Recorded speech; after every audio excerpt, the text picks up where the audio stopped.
Hello students, welcome to 15th lecture of ray optics. Last lecture में हमने apparent depth, real depth के बारे में पढ़ा। आज रिफ्लेक्शन को कंटिन्यू करते हुए कुछ क्वेश्चंस करा रहा हूँ। पहला क्वेश्चन है, एक यहाँ पे टेलीस्कोप है। इस टेलीस्कोप के थ्रू तुम इस कंटेनर के अंदर देख रहे हो। कंटेनर की हाइट है h, ठीक है। ये कॉर्नर वाला पॉइंट है। ये एक सिलेंड्रिकल कंटेनर है, इसका रेडियस है 5 सेंटीमीटर, ये मिड पॉइंट है उसका। When the vessel is empty, a person can look through the telescope, was viewing point A, वो point A दिखाई दे। When vessel is completely filled, अगर तुमने इसे completely fill कर दिया, he observes mark B without moving the telescope। तो without moving telescope मतलब कि अगर पानी भर दिया, अब तुम्हें ये वाला मार्क दिखाई दे रहा होगा, मतलब यहां से जो रे है वो तुम्हारे तक रीच कर पा रही होगी। तो देखो, रेज ये वाली है, यहां से रे ये वाली इसके पास गई होगी। तब ये मेरा हो गया एंगल ऑफ इंसिडेंस,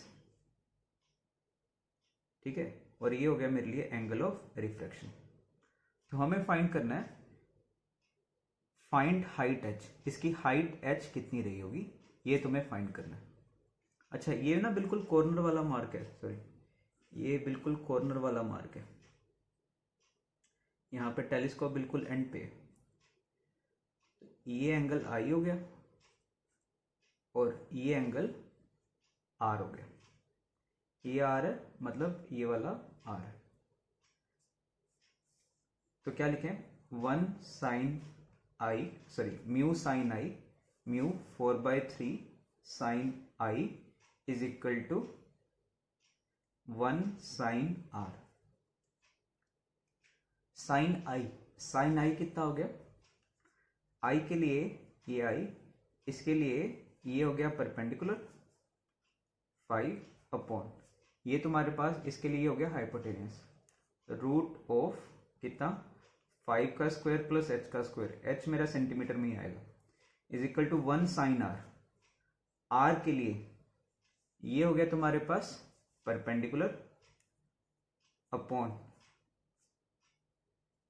ठीक है, ये हो गया तुम्हारे पास हाइपोटेन्यूज इसके लिए। तो under root of 10 square plus h का स्क्वायर, यहां से इसे सॉल्व कर लो। तो आ गया 2 under root of 10 square plus h square is equal to 3 under root of 5 square plus h square. Squaring कर लो दोनों side, 4 into 100 plus h square is equal to 9 into 25 plus h square. ये कितना हो गया 400 plus 4h square is equal to 29 into 9, ये हो गया 225 plus h square, 9h square. तो यहाँ से जब सोल्व करना आ जाएगा 5h square is equal to 400 minus 225, it is 175। तो h इज रूट ऑफ 175/5, ये कितना हो गया तुम्हारे पास अंडर रूट ऑफ 335, ये आंसर होगा। यहाँ पे ना तुम वो वाला केस नहीं लगा सकते कि यहाँ पे ऑब्जेक्ट था इतना ऊपर दिखाई देगा, या नॉर्मल शिफ्ट वाला। क्यों? बिकॉज यहाँ पे एंगल I या एंगल R स्मॉल नहीं है, ये नॉर्मल इंसिडेंस का केस नहीं है। तुम कंटेनर के कॉर्नर से देख रहे हो, पहले हम यहाँ पे खड़े होकर देखते थे बिल्कुल इसके ऊपर, तो नॉर्मल इंसिडेंस का केस बनता था। आगे देखो, इसी टाइप का क्वेश्चन है बट थोड़ा सा इससे टफ है। क्वेश्चन में क्या कह रहा है, find the height up to which liquid should be filled of refractive index √2 so that person is able to see point B, ताकि पर्सन को ये वाला पॉइंट दिखाई दे दे हम कहाँ तक लिक्विड फिल करें। पहले ये ए पॉइंट देख पा रहा था, ये 10 सेंटीमीटर है, ये 10 सेंटीमीटर है, मतलब ये कितना एंगल है 45। अब तुम्हें किसी लेवल तक लिक्विड फिल करना है ताकि क्या हो, यहाँ से इसके पास ऐसे रेग जाए और रिफ्लेक्ट होके ऐसे इसके पास रीच करे।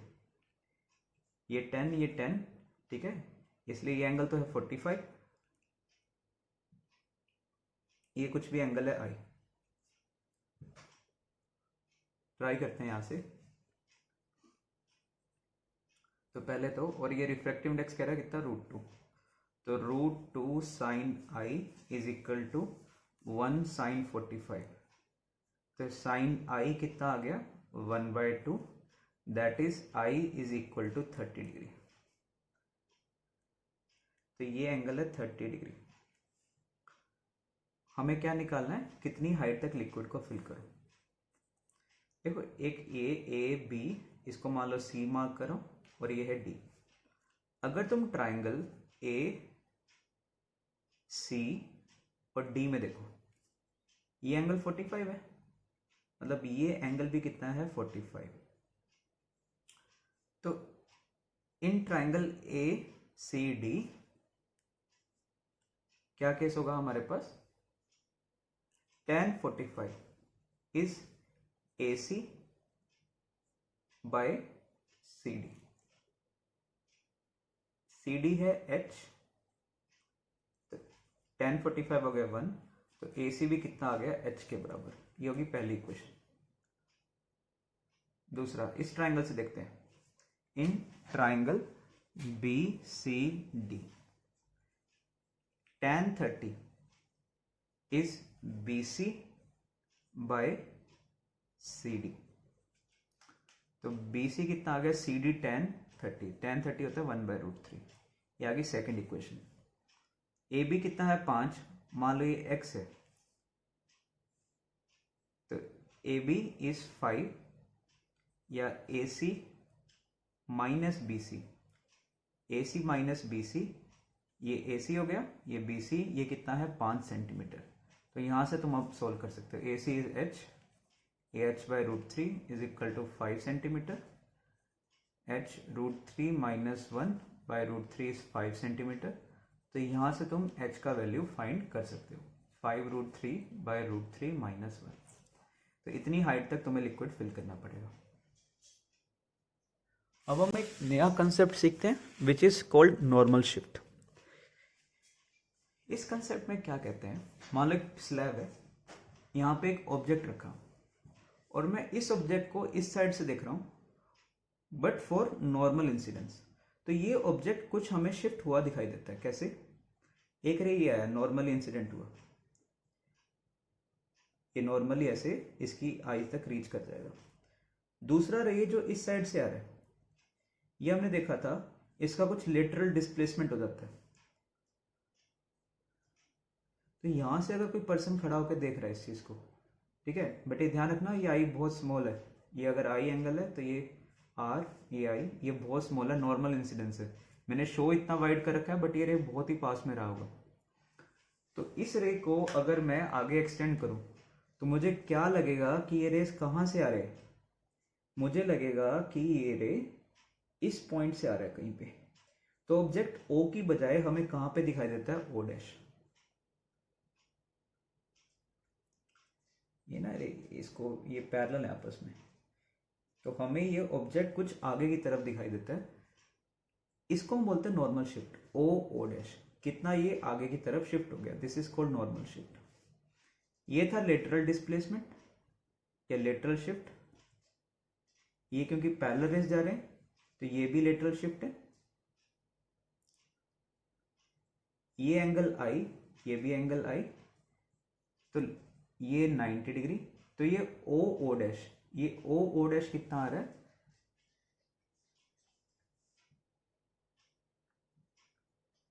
Sign I is equal to perpendicular lateral shift by O dash.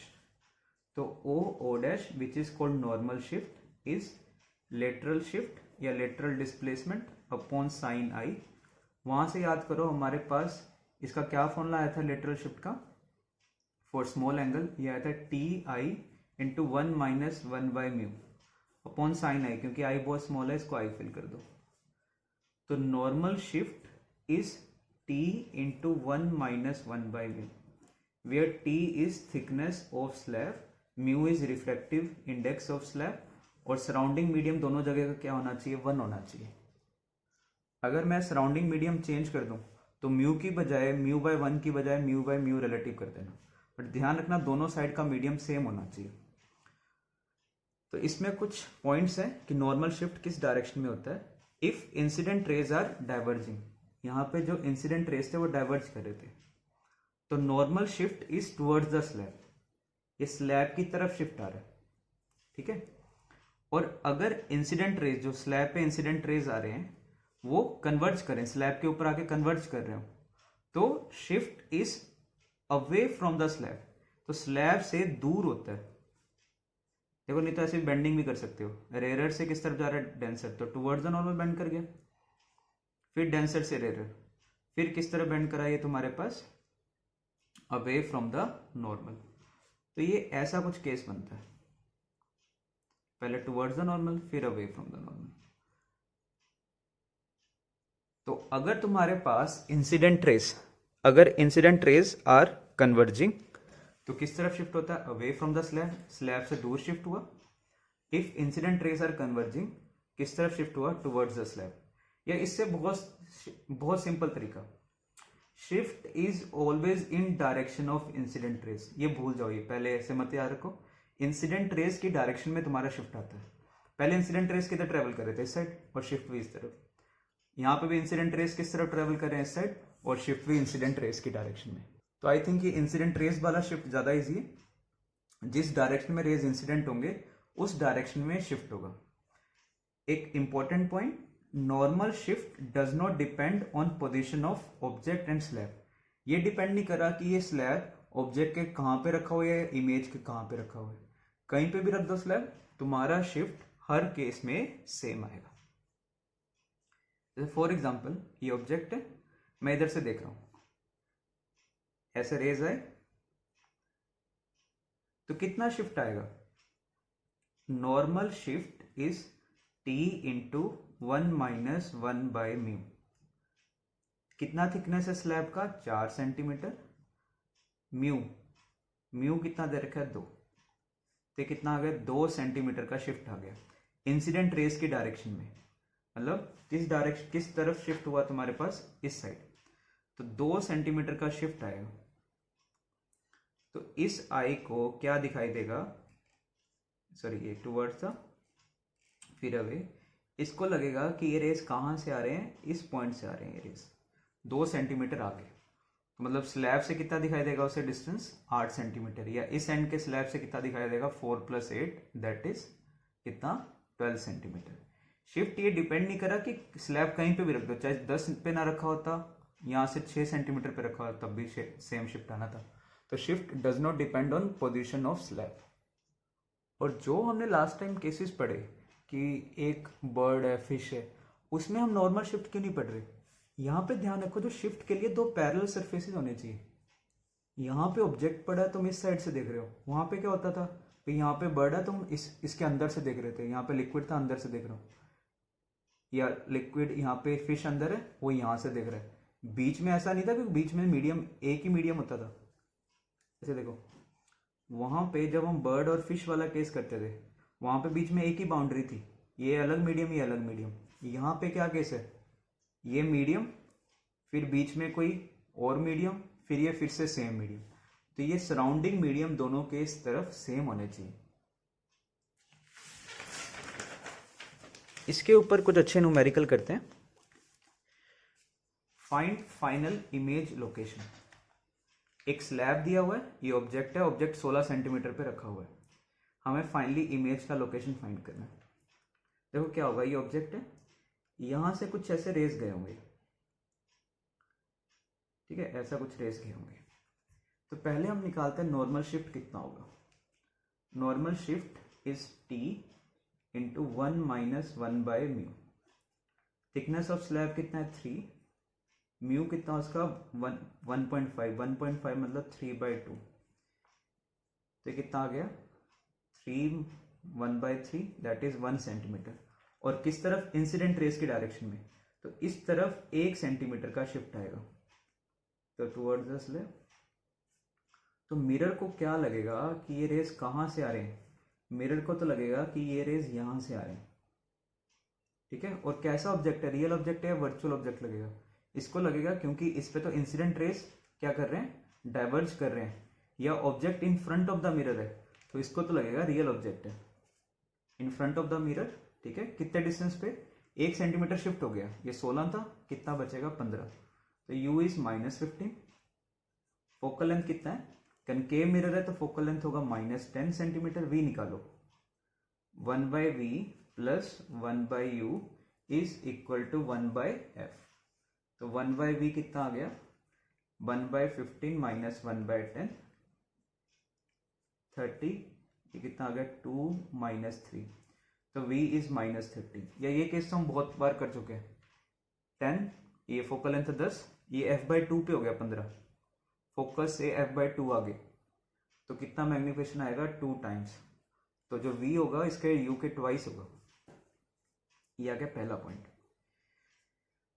तो इसने इमेज कहाँ पे बनानी थी 30 पे, तो इसने ऐसे कुछ रेज यहाँ पे गए होंगे, कहाँ पे इमेज बननी थी 30 सेंटीमीटर पे जाके। बट अब फिर से एक शिफ्ट आएगा, किस तरफ शिफ्ट आएगा, अब रेज स्लैब पे इस डायरेक्शन में इंसिडेंट है, तो इस डायरेक्शन में आगे की तरफ कहीं तुम्हारा शिफ्ट आ रहा होगा, ठीक है, ऐसा कुछ 1 सेंटीमीटर आगे कुछ शिफ्ट आ जाएगा, क्योंकि नॉर्मल शिफ्ट तो 1 सेंटीमीटर आएगा, डिपेंड ही नहीं करता कि स्लैब कहाँ पे रखा हुआ है।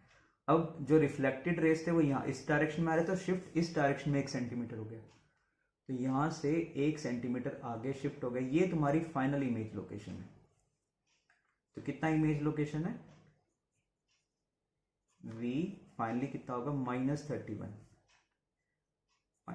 ठीक है, 1 सेंटीमीटर और आगे शिफ्ट हो गया, तो इमेज डिस्टेंस मिरर से कितना डिस्टेंस फॉर्म हो रहा है, image distance is 31 centimetre in front of mirror,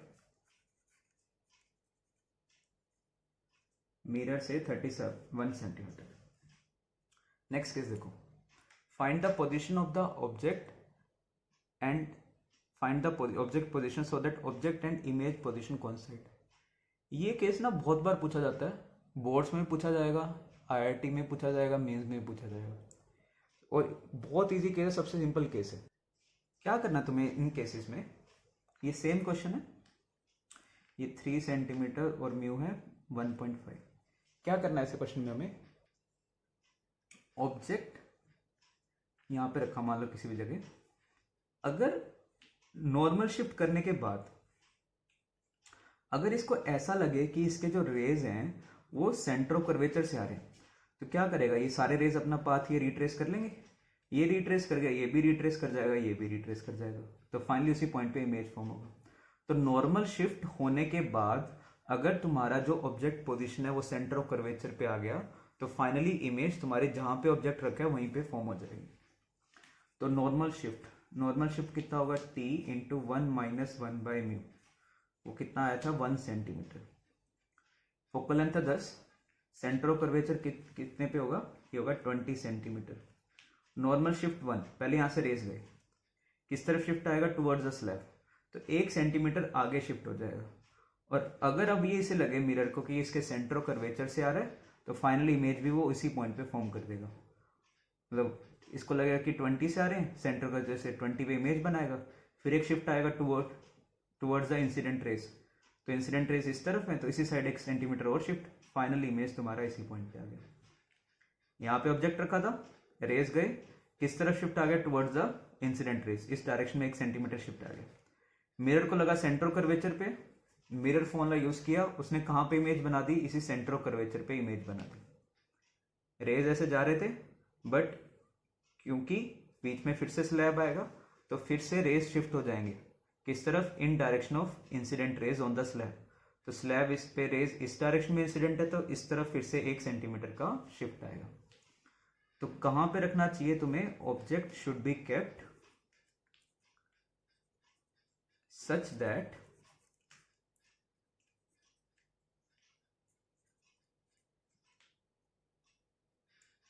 image, so that it should appear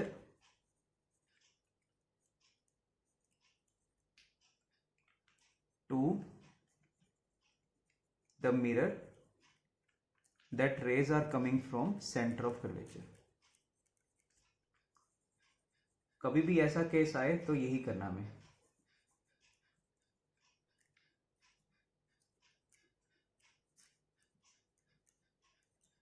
कितना डिस्टेंस हो गया, ऑब्जेक्ट डिस्टेंस कितना आ गया, ऑब्जेक्ट डिस्टेंस इज 21 सेंटीमीटर। अब देखो और कैसे इसी चीज पे, फाइंड फाइनल इमेज लोकेशन। एक मिरर है, इसके बीच में हमने ना कुछ लिक्विड फिल कर दिया। क्या मैं इसको स्लैब वाला केस यूज कर सकता हूँ? आंसर है नहीं। क्यों नहीं कर सकता? ये सिर्फ एक ही सरफेस है, देखो दोनों मीडियम्स में। ऐसा नहीं कि बीच में स्लैब आ रहा है। यहाँ पे स्लैब वाले केस में क्या है, इधर का मीडियम और इधर का मीडियम सेम होना चाहिए और ये सरफेस पैरेलल होनी चाहिए। यहाँ पे ऐसा केस नहीं है। तो मैंने ऑब्जेक्ट यहाँ पे रखा, find final image location, focal length 10, ये है 5 सेंटीमीटर। तो पहले ऐसे रेज आई होंगी, ठीक है। किस तरफ बेंडिंग होगी? Towards the normal. मिरर को क्या लगेगा कि रेज यहां से आ रही है। क्या तुम लोग मुझे ये डिस्टेंस बता सकते हो कितना डिस्टेंस होगा?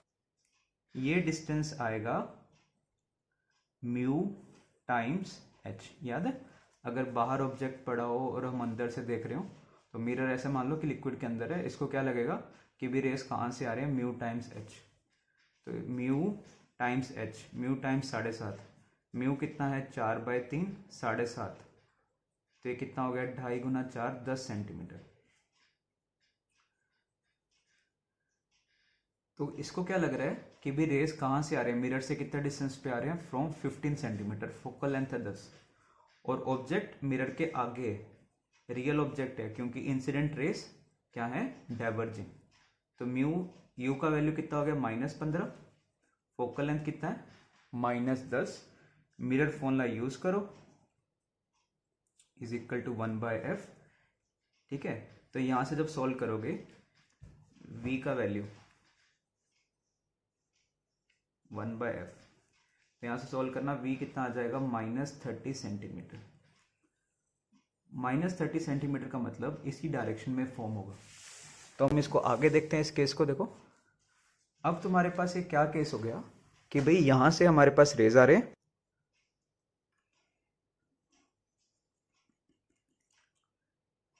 मिरर से ऐसे सेम डायरेक्शन में ऐसे जा रहे हैं, टकराने के बाद कहां पे रेज जा रहे हैं, 30 सेंटीमीटर पे। अब फिर से रिफ्लेक्शन होगा, किस तरह बेंडिंग होगी, ये कौन सा मीडियम है, डेंसर, ये है रेयरर, किस तरह बेंडिंग होगी, अवे फ्रॉम द नॉर्मल, तो इस तरफ कहीं आएगा इमेज। तो देखो ये कितना डिस्टेंस था 30, बट मैंने तुम्हें एक चीज समझाई थी कि डिस्टेंसेस सारे कहां से मेजर करने, पानी की सरफेस से। तो यहां से ये कितना डिस्टेंस हो गया 25 सेंटीमीटर, ठीक है। हम फिर से इसके लिए केस लगा, इस सरफेस के लिए रिफ्लेक्शन का केस लगाते हैं। इस सरफेस के लिए ये ऐसे रेज हो गए कि रेज ऐसे आ रहे हैं,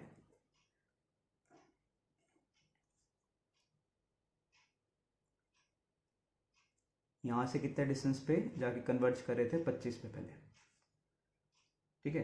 ये नीचे वाला है म्यू 4/3 और ये है 1। तो क्या सिखाया था, μ2/v is equal to μ1/u। Raise जा कहां पे रहे हैं, 1 पे, इमेज डिस्टेंस हमें फाइंड करना है। रेज आ कहां से रहे हैं, 4/3 अपॉन u, सरफेस से कितना डिस्टेंस, सरफेस से डिस्टेंस है 25, तो v कितना आ गया 25 गुना 3/4, 75/4 सेंटीमीटर। ये भी कर सकते हो,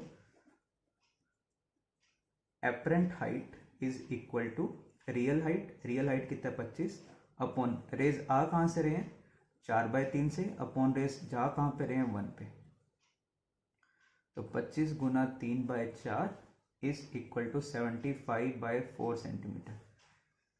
यहाँ पे हमने मिरर वगैरह में भी हम जब अजम्पशन लेते हैं ना, ये एंगल बहुत छोटा एंगल लिया जाता है, तो ऑलमोस्ट नॉर्मल इंसिडेंस का केस है। बट यहाँ पे स्लैब वाला केस यूज नहीं करना, क्योंकि एक ही सरफेस है। जब तुम्हारा एक सरफेस से रिफ्लेक्शन हो रहा हो तब ये लगाना, ये फॉर्मूला μ2/v μ1/u। अगर दो पैरेलल सरफेसेस हो तब तुम नॉर्मल शिफ्ट का यूज करोगे। इसमें next question, where should the object be place so that object and image position coincide. मैंने पहले भी बताया था, फिर से बता रहा हूं, क्या करना है ऐसे क्वेश्चन में, हमें मिरर को लगना चाहिए कि रेज कहां से आ रहे हैं, उसके सेंटर ऑफ कर्वेचर से। इसका सेंटर ऑफ कर्वेचर यहाँ से कितने डिस्टेंस पे है? 20। मतलब पानी की इस लिक्विड की सरफेस से कितने डिस्टेंस पे? 15 सेंटीमीटर। मान लो इस क्वेश्चन में हमें म्यू दे रखा है इसका 3/2। अब करना है, मान लो तुमने ऑब्जेक्ट यहाँ से रखा एक्स पे, क्या होगा? यहाँ से रेज आ रहे होंगे, किस तरह बेंड करेंगे? Towards the normal. मिरर को क्या लगेगा कि ये एक्स पे कहाँ पे पड़ा होगा? मिरर को लगेगा कि ये म्यू एक्स पे पड़ा हुआ है, तो म्यू एक्स तुम्हारा सेंटर ऑफ कर्वेचर होना चाहिए। तो ये 20, ये 5, तो ये कितना है? 15। तो म्यू एक्स तुम्हारा कितना होना चाहिए? 15 सेंटीमीटर। म्यू का value 3/2, X is equal to 15 centimetre. तो एक्स कितना आना चाहिए? 10 सेंटीमीटर। तो हमें ऑब्जेक्ट कहाँ पे रखना है? Object should be placed 10 centimetre from surface of liquid. Next case, अब मैंने ऑब्जेक्ट यहाँ पे रख दिया लिक्विड की सरफेस पे, तो क्या पहले इसका रिफ्लेक्शन होगा कि यहाँ से बाहर से रेज आ रही है सरफेस पे रिफ्लेक्शन होगा? नहीं, ये डायरेक्टली ही रेज यहाँ पे आ जाएंगे। अब ये केस करते हैं, बहुत इंटरेस्टिंग केस है। रेडियस दिया हुआ है 40 सेंटीमीटर, मतलब फोकल लेंथ कितना है? कनकेव मिरर है -20। मिरर के आगे ऑब्जेक्ट पड़ा हुआ है, देखो डायरेक्टली ऐसी रेज आएंगी, कोई यहाँ पे रिफ्लेक्शन नहीं होगा पहले। तो यू कितना होगा? -5। तो 1/v plus 1/u is equal to 1/f। ये कितना आ गया? 1/5 माइनस 1/20 कितना हो गया? ये 20 एलसीएम आ जाएगा, 4 माइनस 1, तो 1/v is equal to 3/20, that is v is equal to 20/3। अभी तक के केसेस और इस केसेस में क्या फर्क है? यहाँ पे तुम्हारा वर्चुअल इमेज बन रहा है। वर्चुअल इमेज होता था मिरर में बिहाइंड द मिरर, तो मतलब यहाँ पे जो रिफ्लेक्टेड रेज होंगे वो आफ्टर रिफ्लेक्शन क्या कर रहे होंगे? वो डाइवर्ज कर रहे होंगे। लगेगा क्या कि रेज कहाँ से आ रहे हैं? इस मिरर की सरफेस से 20/3 सेंटीमीटर पीछे। अब ये रेज जाके इस लिक्विड के सरफेस पे इंसिडेंट हो रहे हैं। इस लिक्विड के सरफेस को थोड़ी पता है कि ये रेज यहाँ से ऐसे आ रहे हैं, इसको तो लग रहा है कि इस पॉइंट से रेज आ रहे हैं। तो इसको तो क्या अपीयर होगा कि ये रेज कहाँ से आ रहे हैं? इस पॉइंट से आ रहे हैं। यहाँ से कितने डिस्टेंस पे? 20/3। इस पानी की सरफेस से कितने डिस्टेंस पे?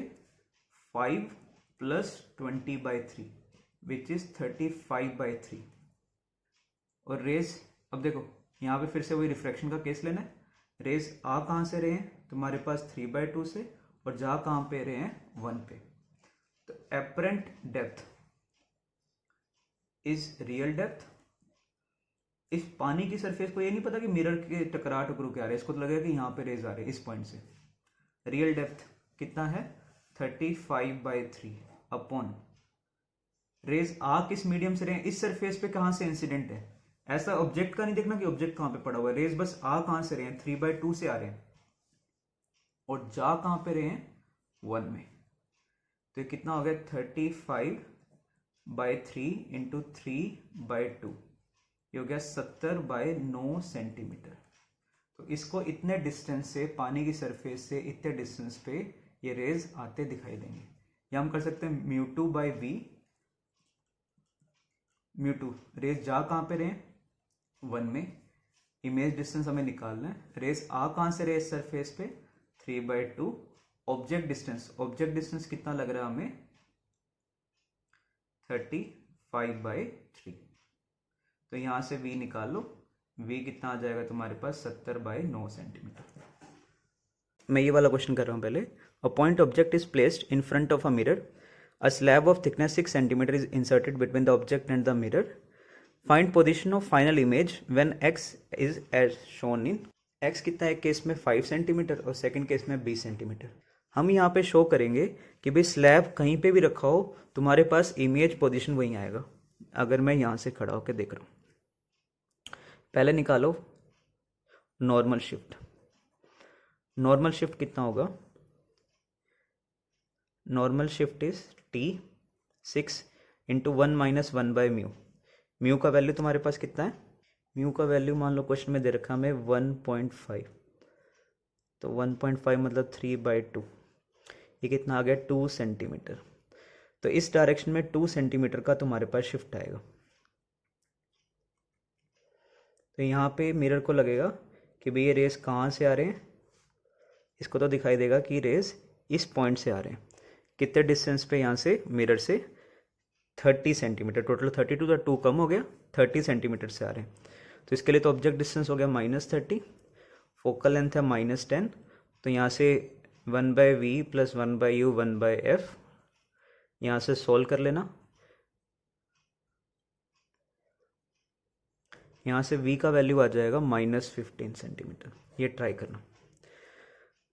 तो मतलब ये आप इसके बाद टकराने के बाद पहला केस, अगर ये 5 सेंटीमीटर है तो ये रेज यहाँ पे आए, इसके ऊपर टकरा रहे, कितने पे जाके ये इंसिडेंट हो रहे थे? ये जाके इंसिडेंट होना था इनको 15 सेंटीमीटर।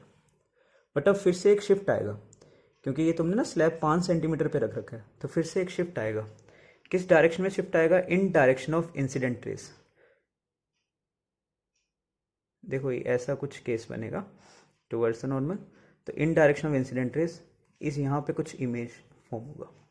कितना शिफ्ट आएगा? नॉर्मल शिफ्ट, फिर से 2 सेंटीमीटर का शिफ्ट आ गया, तो यहाँ पे 15 पे बनने की बजाय 2 सेंटीमीटर शिफ्ट हो गया। ये तुम्हारा इमेज आ गया। तो इमेज डिस्टेंस कितना हो गया? 17 centimetre in front of mirror.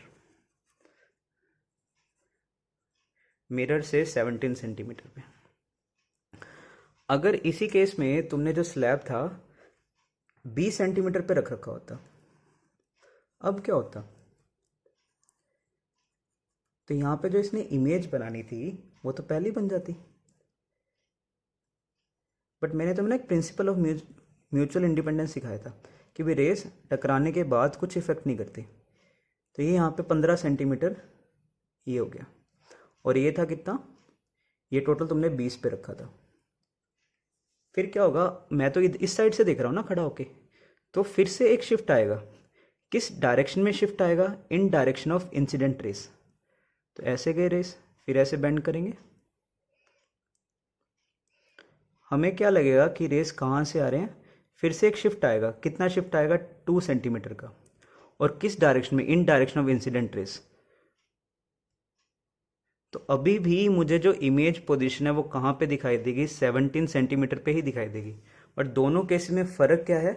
यहाँ पे जो तुम्हारी इमेज तुम्हें दिखाई देगी वो रियल दिखाई देगी, और इस केस में तुम्हें जो इमेज दिखाई देगी वर्चुअल, क्योंकि फाइनली रेज जो तुम्हारी आंख तक आ रहे थे वो डाइवर्ज कर रहे थे, और इस केस में जो रेज हैं वो कन्वर्ज कर रहे थे इस पॉइंट पे। लास्ट क्वेश्चन आज के लेक्चर का। एक slab is viewed normally, find magnification of area of the slab. कि एरिया ऑफ द स्लैब में क्या कितना चेंज आ रहा है? Slab is placed in denser medium, ये मीडियम टू डेंसर है, और तुम कहाँ से देख रहे हो? रेयर मीडियम से देख रहे हो, और नॉर्मल इंसिडेंस है। देखो ये ए, बी, सी और ये डी। ये मान लो कुछ भी H1 हाइट है, और ये टोटल ये D पॉइंट H2 हाइट पे। इसको H1 ले लो, ये H2 की बजाय H1 प्लस H लेना, जो तुम्हारा मन करे। तो ए पॉइंट की इमेज किधर फॉर्म होगी? ए पॉइंट की जो इमेज है वो कहाँ पे फॉर्म होगी? यहाँ से H1 बाय म्यू। ये सारे पॉइंट्स H1 पे हैं, तो इस सारे पॉइंट्स की ही कहाँ पे फॉर्म होगी इमेज? H1 by mu. ऐसे ही ये वाले D पॉइंट्स ये H2 पे हैं, ये सारे पॉइंट्स की कहाँ पे फॉर्म होगी? ये पूरी लाइन की यहाँ से H2 बाय म्यू। बीच वाले पॉइंट्स की चाहे मत निकालना, क्योंकि कंटिन्यूस है, तो इमेज भी तुम्हारे पास कंटिन्यूस ही आएगा। ठीक है, तो मतलब बिड्थ अगर पहले बी था, अभी भी कितना बिड्थ है? बिड्थ अभी भी बी है, बस क्या फ़र्क आ गया? इसकी लेंथ में चेंज आ गया। कितना चेंज आ गया? अब कितनी लेंथ बच गई? पहले जो हाइट थी इसकी H2 minus H1 was H, अब कितनी हाइट बचेगी? H2 by mu minus h1/μ which is h/μ। पहले एरिया कितना था b इंटू एच, अब कितना एरिया है, ये h/μ बन गया, b इंटू h/μ, तो इट इज a/μ। तो पहले से 1/μ टाइम्स हो गया, तो area of image by area of object it is कितना 1/μ। This is magnification.